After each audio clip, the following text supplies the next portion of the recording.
Hello everyone ओम sir coaching को तुम मानक स्वागत। आज आम दशम श्रेणी जीवविज्ञान बहिर पंचम अध्याय नियंत्रण और समन्वयर प्रश्न उत्तर आलोचना करवा। जदि आपण मैंने यही चैनल को नुआ करी आसिचंती ताहले यही चैनल को सब्सक्राइब कर दियंतु जेमिति आपणक पाखरे सब विषयर प्रश्न उत्तर सहजरे पहुँची पारिबो। ताहले आरंभ करिबा प्रश्नावलीर प्रथम प्रश्न देछि फाइटो हार्मोन कौन सेगुड़िकर प्रकार भेद और कार्य वर्णना कर। प्रथमे आमे बुझिबा फाइटो हार्मोन कौन। उद्भिद रे थिबा हार्मोन को फाइटो हार्मोन कहा जाए। यह को 5 भाग में विभक्त करा जाइछि। ऑक्सिन, जिबरेलिन, साइटोकाइनिन, एथिलीन और एब्सिसिक अम्ल। फाइटो हार्मोन रो कार्य विषय जानिबा। साधारणतः ये वृद्धि नियंत्रण करिथाए एवं चलन शक्तिर नियंत्रण करिथाए। एबे आमे देखिबा वृद्धि नियंत्रण विषय। साधारणतः गछर वृद्धि नियंत्रण रे जे हार्मोन सब कार्य करिथांती यह दुई प्रकारर। किछि हार्मोन अछंती वृद्धि कारक हार्मोन एवं किछि अछंती वृद्धि ह्रासक हार्मोन। एबे आमे देखिबा वृद्धि कारक हार्मोन विषय रे। फाइटो हार्मोन मध्यरु ऑक्सिन, जिबरेलिन और साइटोकाइनिन एमाने हेउछंती वृद्धि कारक हार्मोन। ऑक्सिन और जिबरेलिन शाखा और कांडर वृद्धि रे सहायक होइथांती। साइटोकाइनिन कोष विभाजनर हार को वृद्धि करिथाए। एही हार्मोन साधारणतः क्षिप्र भावे विभाजित हेउथिबा कोष मानकरे अधिक परिमाण रे उपलब्ध हुए। ताहले गछरे कांड और मूलर अग्रभागरे वृद्धिकारक हार्मोन अधिक परिमाण रे थिबारु सेठारे कौन हुए ना कोष विभाजन अधिक हुए और अग्रभाग वृद्धि पाए। एबे आमे देखिबा वृद्धि ह्रासक हार्मोन विषय रे। अग्रभागर तळकु हार्मोन रो परिमाण क्रमशः ह्रास पाउथिबारु वृद्धि परिमाण कम होइथाए। द्वितीय कथा एब्सिसिक एसिड और एथिलीन एही हार्मोन रो उदाहरण। थर्ड पॉइंट रे देछि एही हार्मोन उद्भिदर वृद्धि ह्रास करिबारे, पत्र फूल फल को झड़ाइबारे, ता सहित उद्भिदर वार्धक्य को त्वरान्वित करिथांती। पाचिला फल फूल और पत्र झड़िबा पूर्वरु सेथिरे साधारणतः एही हार्मोन रो मात्रा वृद्धि पाई थाए। एबे आमे देखिबा चलन शक्तिर नियंत्रण। साधारणतः उद्भिद मानकरे दुई प्रकारर चलन देखा जाए। गोटे होची कांडर आलोकानुवर्तन एवं मूलर ज्यानुवर्तन। ताहले प्रथमे आमे देखिबा आलोकानुवर्तन। उद्भिदर कांड आलोक आड़क गति करने को अनुकूल आलोकानुवर्तन बोली कहा जाए एवं चेर आलोकर विपरीत दिगरे अर्थात माटी भितर को जेहेतु गति करिथाए एहाकू प्रतिकूल आलोकानुवर्तन बोली कहा जाए। ठीक सेमिति बी रे आमे देखिबा ज्यानुवर्तन। माध्याकर्षण बल द्वारा उद्भिदर मूल पृथ्वीर केन्द्र आड़क आकर्षित होइथाए एवं एहाकू कहा जाए अनुकूल ज्यानुवर्तन। ता सहित कांड माध्याकर्षण बलर विपरीत दिगरे गति करने को प्रतिकूल ज्यानुवर्तन बोली कहा जाए। 2 नंबर प्रश्न देछि बाह्य उद्दीपना कौन एहा फल उद्भिदरे देखा जाउथिबा ज्यानुवर्तन वर्णना कर। प्रथमे देखिबा बाह्य उद्दीपना। आलोक, माध्याकर्षण बल, जल और रासायनिक पदार्थ प्रभृति उद्भिदर कांड चेर और पत्रर अग्रभागरे प्रतिक्रिया सृष्टि करिथांती। फलरे सेठारे हार्मोनर क्षरण वृद्धि पाउथिबारु एहाकू बाह्य उद्दीपना कहा जाए। एबे आमे देखिबा ज्यानुवर्तन। माध्याकर्षण बल प्रत्येक वस्तु को पृथ्वीर केन्द्र आड़क आकर्षित करिथाए। माध्याकर्षण बल द्वारा उद्भिदर मूल माटी भितर को अर्थात पृथ्वीर केन्द्र आड़क आकर्षित हेबाकू अनुकूल ज्यानुवर्तन और कांड माध्याकर्षण बलर विपरीत दिगरे गति करने प्रतिकूल ज्यानुवर्तन कहा जाए। 3 नंबर प्रश्न देछि एक परीक्षा द्वारा उद्भिदरे ऑक्सिन रो प्रभाव दर्शाओ। ताहले प्रथमे आमे परीक्षण रे लेखिबा गोटे कोनिकल फ्लास्क रे किछि पानी नेबा। फ्लास्क रो बेक को एक जाली द्वारा आच्छादित करिबा। तार जाली उपरे 2 ରୁ 3टी अंकुरोद्गम होइथिबा बीम मंजी को रखिबा। एक पाख खोला थिबा एक मोटा कागज बाक्स नेबा एवं फ्लास्क टी को बाक्स भितरे आमे एमिति रखिबा जेमिति झरकारे आसुथिबा आलोक बाक्सर खोला पार्श्व देई सद्य अंकुरित उद्भिद उपरे पड़िबो। तो एठारे चित्र मध्य देखा जाइछि जेउठी कि कोनिकल फ्लास्क उपरे आमर मंजी निया जाइथिला एवं झरका पाखरु लाइट आसुछि एवं गछटी जेतेबेले धीरे धीरे बढ़िबो साधारणतः आमे लक्ष्य करिबा जे आलोक दिगरे तार शाखा बंका हो जाइछि। एबे आमे देखिबा पर्यवेक्षण। आमे 2-3 दिन पर सेगुड़िक लक्ष्य कले जना पड़िबो जे उद्भिदटी क्रमशः आलोकान्मुखी होई आलोक आड़क बंकई जाइछि। ताहले एथिरु आमे कोन सिद्धांत रे उपनीत हेले सेटा बे लेखिबा। सिद्धांत रे जेतेबेले उद्भिदटी आलोक पाए सेतेबेले यार अग्रभागरे ऑक्सिन संश्लेषित हुए। जेतेबेले गोटिए दिगरु आलोक आसे ऑक्सिन विपरीत दिग आड़क प्रवाहित हुए। ऑक्सिन परिमाण रे वृद्धि घटिले कोष गुड़िकर वृद्धि घटे। फल अंधार रे थिबा पार्श्व आलोक आड़क अधिक लंबा हो जाए और बंकई जाए।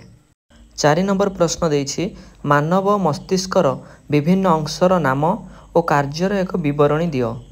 ताहले मानवर मस्तिष्क को 3 भाग में विभक्त करा जाइछि। गोटे होछि अग्र मस्तिष्क, तापरे मध्य मस्तिष्क, आ गोटे होछि पश्च मस्तिष्क। प्रथमे आमे देखिबा अग्र मस्तिष्क विषय। अग्र मस्तिष्क रे घ्राणपाळी, प्रमस्तिष्क और पश्च अग्र मस्तिष्क रहिछि। अग्र मस्तिष्कर यही 3टी अंश भितर प्रथमे आमे कथा हवा घ्राणपाळी विषय। अग्र मस्तिष्क रे थिबा घ्राणपाळी मनुष्य ठारे अति क्षीण भाव में रही थाए, तेणु मनुष्यर घ्राण शक्ति दुर्बल, किंतु कुकुर, बिलेई आउ बाघ मानक ठारे घ्राणपाळी उन्नत होइथिबारु सेमानकर घ्राण शक्ति प्रखर। एबे आमे कथा हेबा प्रमस्तिष्क विषय। मस्तिष्कर सबुठारु बड़ अंश हेउछि प्रमस्तिष्क। यार ऊपर भाग में बहुत सारा भांग थाए एवं आमर स्मरण शक्ति यही भांग उपर निर्भर करे। आमे जेतेबेले ताप, कष्ट, चाप एवं स्पर्श परी उद्दीपना को ग्रहण करती सेतेबेले प्रमस्तिष्क ए सबु उद्दीपना को ग्रहण करिथाए एवं सही अनुसार प्रतिक्रिया प्रकाश करिथाए। थर्ड पॉइंट रे देछि आमे जेतेबेले कोनोसी कथा को सुनी ता विषय भाबी एवं कथा माध्यम रे आमर मनर भाव को प्रकाश करिथांती, एथिपाई मध्य प्रमस्तिष्क कार्य करिथाए। एबे आमे बी रे देखिबा मध्य मस्तिष्क। एहा 2 जोड़ा वर्तुल निदापिंड को नहीं गठित। ऊपर 2टी पिंड दृष्टि संबंधी प्रतिक्षेप को नियंत्रण करथिबा बेले निम्न भागर 2टी पिंड शरीरर श्रवण संबंधी प्रतिक्षेप को ग्रहण करिथाए। एबे आमे सी रे देखिबा पश्च मस्तिष्क। पश्च मस्तिष्कर आग अंश रे रहिछि अनुमस्तिष्क। एहा मस्तिष्कर द्वितीय बृहत्तम भाग। एहा शरीरर संतुलन और भारसाम्य रक्षा करिथाए। मस्तिष्कर सुषुम्ना शीर्ष अनुमस्तिष्कर पछकु रहिछि। एहा हम शरीरर श्वास केन्द्र और हृद केन्द्र। रक्तचाप, छिंक, बांती और खाद्य गिळिबा परी कार्य को सुषुम्ना शीर्ष नियंत्रण करिथाए। 5 नंबर प्रश्न देछि प्रतिक्षेप क्रिया कौन? आम शरीर में घटुथिबा एकक सिनाप्टिक प्रतिक्षेप को वर्णना कर। प्रथमे आमे बुझिबा प्रतिक्षेप क्रिया कौन। ताहले मस्तिष्क बा सुषुम्नाकांड द्वारा परिचालित हेउथिबा स्वतःस्फूर्त और स्वतःप्रवृत्त प्रक्रिया को प्रतिक्षेप क्रिया कुहा जाए। एबे देखिबा एकक सिनाप्टिक प्रतिक्षेप। आम शरीर में संपादित हेउथिबा सबुठारु सरल प्रतिक्षेप क्रिया रे सुषुम्नाकांड, गोटे सेंसरी स्नायु और गोटे मोटर स्नायु संश्लिष्ट हेउथिबारु एहाकू एकक सिनाप्टिक प्रतिक्षेप बोली कुहा जाए। सेंसरी स्नायु ग्राही अंगरु आवेग आनी सुषुम्नाकांड निकट में पहुँचाए। सुषुम्नाकांड खबर ग्रहण करी तुरंत कार्यकारी अंग को मोटर स्नायु माध्यम रे कार्य करने को निर्देश दिए।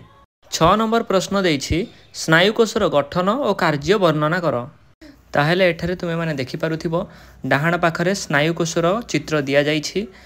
ताहेले प्रथमे आमे देखिबा स्नायुकोशर गठन किपरि होइथाए। स्नायुकोश आम स्नायुतंत्रर गाठनिक और क्रियात्मक एकक अटे। स्नायुकोशर गोटे न्यष्टि और कोश जीवक थाए। न्यष्टि थिबा अंश को सेल बॉडी कुहा जाए। स्नायुकोशर गोटे पटरे अनेक क्षुद्र शाखायित तंतु थाए, एगुड़ी को डेंड्राइट कुहा जाए। डेंड्राइट ठीक विपरीत पटरे सेल बॉडी एक लंबा आक्सन बाहरी थाए। सेल बॉडीर जो स्थान आक्सन बाहरी थाए से स्थान को आक्सन हिलक बोली कुहा जाए। एबे आमे देखिबा स्नायुकोशर कार्य। स्नायुकोश वार्ता बहन करिबारे सहाय्य करे। आमे आखि आगरे जहाँ देखू तार खबर आखि भितर थिबा स्नायुकोशर डेंड्राइट ग्रहण करी मस्तिष्क को पठाए, तेणु आमे देखिपारू। सेहीपरि कान भितर थिबा स्नायुकोश शब्द को शुणिबा परे मस्तिष्क जाए खबर पहुँचाई थाए। डेंड्राइट संग्रह करुथिबा स्नायविक आवेग विद्युत रासायनिक प्रक्रिया द्वारा स्नायुकोशर आक्सन मध्य देई संचरित होई सिनाप्स निकट में पहुँची थाए। आक्सनर शेष भाग में वार्ता पहुँचले सेठारु एसिटिल कोलिन नामक एक रासायनिक पदार्थ क्षरण हुए। यह एक स्नायविक संचारक अटे। यह परवर्ती स्नायुकोशर डेंड्राइट रे एक नुआ विद्युत रासायनिक आवेग सृष्टि करे। एहीपरि भाव में वार्ता गोटे स्नायुकोशरु अन्य एक स्नायुकोश जाए पहुँची थाए। 7 नंबर प्रश्न देछि संक्षेप रे उत्तर दियो। क रे प्रश्न देछि सिनाप्स कहिले कौन बुझ। यही प्रश्नर उत्तर तले लेखा जाइछि। ताले सिनाप्स आमर लेखा जाइछि उत्तर रे गोटे स्नायुकोशर आक्सनर शाखायुक्त शेष भाग निकटवर्ती अन्य स्नायुकोशर डेंड्राइट गुड़िकर अति निकटरे थाए। यही स्थान को सिनाप्स कहा जाए। अर्थात गोटे स्नायुकोशर शेष भाग एवं अन्य एक स्नायुकोशर आरंभ जो जगार होता है से जगह को ही सिनाप्स कहा जाए। ख रे प्रश्न देछि भासोप्रेसिनर कार्य लेख। उत्तर हेब भासोप्रेसिनर प्रभाव बृककर मूत्रजन नलिकार जल पुनःशोषित होता है। सेथिपाई एही हार्मोनर अन्य नाम हेउछि एंटी डायूरेटिक हार्मोन। गरे प्रश्न देछि आइलेट्स ऑफ लांगरहांस केउठी थाए ओ एहार कोष गुड़िकर नाम और कार्य लेख। उत्तर हेबो अग्न्याशयर हर्मोन क्षरण करुथिबा अंश को आइलेट्स ऑफ लांगरहांस बोली कहा जाए। एही अंश रे अल्फा कोष, बीटा कोष और डेल्टा कोष थाए। अल्फा कोषरु ग्लूकागन, बीटा कोषरु इंसुलिन और डेल्टा कोषरु सोमाटोस्टाटिन हार्मोन क्षरित हुए। घरे प्रश्न देछि अंतःस्रावी ग्रंथि और बहिस्रावी ग्रंथि मध्य प्रभेद दर्शाओ। प्रथमे आमे जानिबा अंतःस्रावी ग्रंथि विषय। एथिरु हार्मोन क्षरित होता है। क्षरित हार्मोन सीधा सड़क रक्त में मिसी थाए एवं उदाहरण रे आसिबे पिट्यूटरी ग्रंथि एवं थायराइड ग्रंथि। बहिस्रावी ग्रंथि रे आमे देखिबा एथिरु एंजाइम और अन्य पदार्थ क्षरित होता है। क्षरित पदार्थ निर्दिष्ट नाल देई ग्रंथि बाहर को आसी थाए। उदाहरण रे आसिबो लाल ग्रंथि एवं यकृत। 8 नंबर रे प्रश्न देछि संक्षिप्त टिप्पणी लेख। क रे देछि हार्मोन। ताहले एठारे हार्मोन रे लेखा जाइछि उद्भिद रे विभिन्न जैविक प्रक्रियार नियंत्रण और समन्वय रक्षा रासायनिक पद्धति रे हार्मोन द्वारा संपादित होता है। यह मुख्यतः 5 प्रकार रे ऑक्सिन, जिबरेलिन, साइटोकाइनिन, एथिलीन और एब्सिसिक अम्ल। ठीक सेमती प्राणी मानक शरीर रे विभिन्न अंतःस्रावी ग्रंथि माध्यम रे हार्मोन क्षरण होता है एवं रासायनिक समन्वय संभव होता है। खर देइथिला बामनता और अतिकायित्व। ताहले प्रथमे आमे जानि रखिबा उचित जे आर्डिनो हाइपोफाइसिस रु क्षरित ग्रोथ हार्मोन शरीरर वृद्धि नियंत्रण करिथाए। किंतु बाल्य अवस्था रे जदि एहार क्षरण कम होइथाए ताहले शरीर बामन प्राय हुए और एहाको बामनता कहा जाए। किंतु जदि एहार क्षरण अधिक होइथाए ताहले व्यक्तिर अत्यधिक वृद्धि घटे और एहाको अतिकायत्व कहा जाए। गरे देछि डेंड्राइट और एक्सन। प्रत्येक स्नायुकोशर गोटे पटरे अनेक क्षुद्र शाखायित तंतु थाए ताको डेंड्राइट कहा जाए। ग्राहीकोश मानक ठारु आसुथिबा उद्दीपना को स्नायुकोशर डेंड्राइट ही ग्रहण करिथाए। डेंड्राइट र ठीक विपरीत पटरे सेल बॉडी रो एक लंबा एक्सन बाहरी थाए। डेंड्राइट ग्रहण करुथिबा स्नायविक आवेग विद्युत रासायनिक प्रक्रिया द्वारा स्नायुकोशर एक्सन रु संचरित हुए। घरे प्रश्न देछि डायबिटीज इंसिपिडस और डायबिटीज मेलिटस। कौनसी व्यक्तिर पिट्यूटरी ग्रंथि अल्प परिमाण रे भासप्रेसिन क्षरण कले से दिन को 20 लिटर पर्यंत परिस्रा करिथाए एवं एही अवस्था को ही डायबिटीज इंसिपिडस बा बहुमूत्र रोग कहा जाए। इंसुलिन अभाव रे रक्त रे शर्करा परिमाण बढ़ीगले डायबिटीज मेलिटस बा मधुमेह रोग होइथाए। उहरे प्रश्न देइथिला ऑक्सिन रो कार्य। आमे जानिछंती ऑक्सिन एक हार्मोन जहाँकि उद्भिद ठारे सृष्टि होइथाए। ताहले एही हार्मोन उद्भिद रे जीवकोशर वृद्धि, फूल और फलर गठन प्रक्रिया को प्रभावित करिथाए। यह उद्भिदर वृद्धि नियंत्रण करे तथा उद्भिदर कांड और शाखार वृद्धि रे सहायक होइथाए। 9 नंबर रे प्रश्न देछि गोटिए वाक्य रे उत्तर दियो। ताले क रे लिखिछि एसिटिल कोलिन रो कार्य कोन। ताले उत्तर हेबो एसिटिल कोलिन स्नायविक संचारक रूपे कार्य करे। ख रे प्रश्न देछि एड्रिनाल को आपातकालीन ग्रंथि कहा जाए काहेकि। उत्तर हेबो एड्रिनाल ग्रंथिरु क्षरित हार्मोन भय, क्रोध, आवेग और आघात आदि प्रतिकूल परिस्थिति को मुकाबिला करिबारे सहायक हेउथिबारु एहाको आपातकालीन ग्रंथि बोली कहा जाए। गरे प्रश्न देछि इस्ट्रोजेन रो कार्य कोन। उत्तर हेबो इस्ट्रोजेन प्रभाव रे बालिका मानक शरीर रे स्त्री गौणलिंगीय लक्षण मान देखा जाय थाए। घरे प्रश्न देछि अग्न्याशय को काहीकि मिश्रित ग्रंथि कहा जाए। उत्तर हेबो अग्न्याशयरु उभय एंजाइम और हार्मोन क्षरण हेउथिबारु एहाको मिश्रित ग्रंथि कहा जाए। उहरे प्रश्न देछि लाजकुली लतारे की प्रकार गति देखा जाए। उत्तर हेबो लाजकुली लतारे अंतरकुंचन गति देखा जाए। एबे देखिबा 10 नंबर प्रश्न। प्रश्न देछि गोटिए शब्द रे उत्तर दियो।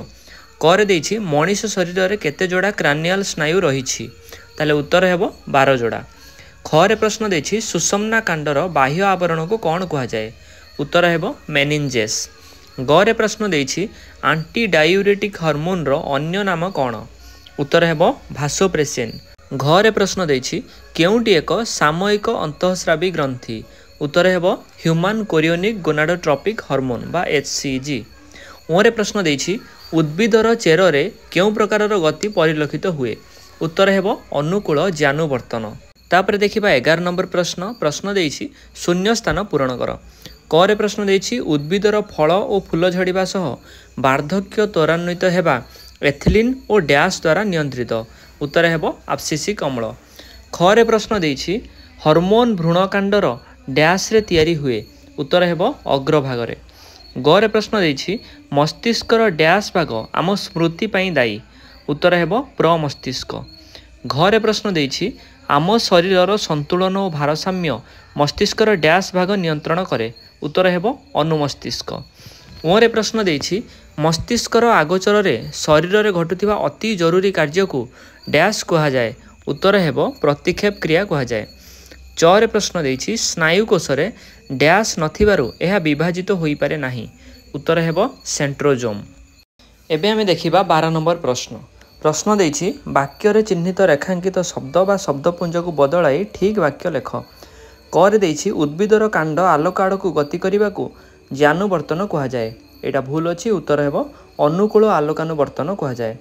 खरे प्रश्न देछि उद्भिदरे थिबा हार्मोन गुडी को ट्रॉपिक हार्मोन कहा जाए एटा मध्य भूल अछि उत्तर हेब फाइटो हार्मोन कहा जाए। गरे प्रश्न देछि थायराइड ग्रंथि ऑक्सीटोसिन हार्मोन क्षरित हुए एटा भूल अछि उत्तर हेब थायरॉक्सिन हार्मोन क्षरित हुए। घरे प्रश्न देछि बाल्यावस्था रे प्रोलैक्टिन हार्मोन क्षरण कम हेले व्यक्तिर शरीर वामन प्राय हुए एटा मध्य भूल अछि उत्तर हेब ग्रोथ हार्मोन। ओरे प्रश्न देछि अग्न्याशय को आपातकालीन ग्रंथि कहा जाए एटा मध्य भूल अछि उत्तर हेब अधिवृक ग्रंथि को आपातकालीन ग्रंथि कहा जाए। तापर 13 नंबर प्रश्न देछि प्रथम दुईटी शब्दर संपर्क को देखि तृतीय शब्द सह संपर्कित शब्दटी कौन हेब लेख। ताहले करे देछि वामनता ग्रोथ हार्मोन ठीक सेमती रूपांतरण थायरॉक्सिन। खरे प्रश्न देछि डिंबाशय इस्ट्रोजेन सेमती शुक्राशय टेस्टोस्टेरोन। गरे प्रश्न देछि फूल झड़िबा एथिलीन फूल धरिबा फ्लोरिजेन। घरे प्रश्न देछि एड्रिनाल ग्रंथि अंतःस्रावी सेमती यकृत बाह्यस्रावी। ओरे प्रश्न देछि गर्भावस्था हार्मोन प्रोजेस्टेरोन ठीक सेमती गर्भ संचार निर्णयन हार्मोन होछि ह्यूमन कोरियोनिक गोनाडोट्रोपिक हार्मोन। ए थिला आजिर प्रश्नोत्तर वीडियो। जदि वीडियोटी भल लगी थाए ताले वीडियो को लाइक करंतु एवं एमिति सबु विषय प्रश्नोत्तर पाइबा पई ओम सर कोचिंग चैनल को सब्सक्राइब कर दियंतु।